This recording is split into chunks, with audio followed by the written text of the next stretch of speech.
తెలంగాణ చరిత్రను మార్చుతాను అని చెప్పి బీఆర్ఎస్ పార్టీ వచ్చి తన చరిత్ర తనే తిరగరాసుకెళ్ళిపోయింది. ఈరోజు కవిత లేని బీఆర్ఎస్, దిక్కులేని బీఆర్ఎస్గా మిగిలిపోతుంది. ఇదంతా కాకుండా ఎస్, ఆవిడ్ని జైలుకి అరెస్ట్ చేసి తీసుకెళ్తున్న సన్నివేశాలు ఎవరూ మర్చిపోలేదు.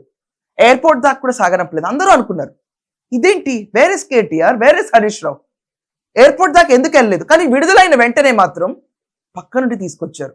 అదే రాజకీయం అంటే. విడుదలైన తర్వాత, బయటకు వచ్చిన తర్వాత మేము ఇంత బాధింపబడ్డాం, సో ఈ బాధింపబడ్డ పార్టీ బీఆర్ఎస్ కి మేలు జరుగుతుంది ఆవిడ ఫేస్ చూపిస్తే అన్న టైంలో మాత్రం దగ్గరుండి ఫ్లైట్ లో పక్కన కూర్చోబెట్టుకుని ఇంటికి తీసుకొచ్చి రాఖీ కట్టించుకొని ఇన్ని హంగామాలు చేశారు. కానీ అదే ఆవిడ అరెస్ట్ అయినప్పుడు ఇక్కడ పక్కన లేదు. ఏమో ఎట్ని చెట్టెళ్తుందో మనకెందుకు, ఇంటి దగ్గర నుంచి సాగనంపేస్తే పని అయిపోతుంది.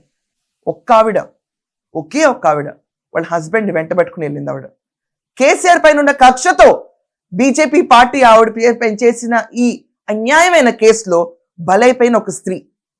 అందరూ అనుకున్నారు కవిత చాప్టర్ అయిపోయింది, మానసికంగా కుంగిపోయింది, కవిత బయటకు రాదు, కవిత లిక్కర్ స్కామ్ లో ఉంది. లిక్కర్ అన్న వర్డ్ ఒక ఉమెన్ తో ట్యాగ్ అయితే పరమ నీచంగా చూస్తారు, ఎస్పెషల్లీ తెలుగు స్టేట్స్ లో. ఆ బ్రాండ్ పడిపోయింది కవిత పైన. ఇంకేంటి, పొలిటికల్లీ షీస్ డన్. ఆ తరుణంలో ఆవిడ బయటకు వచ్చి మాట్లాడడం మొదలుపెట్టింది.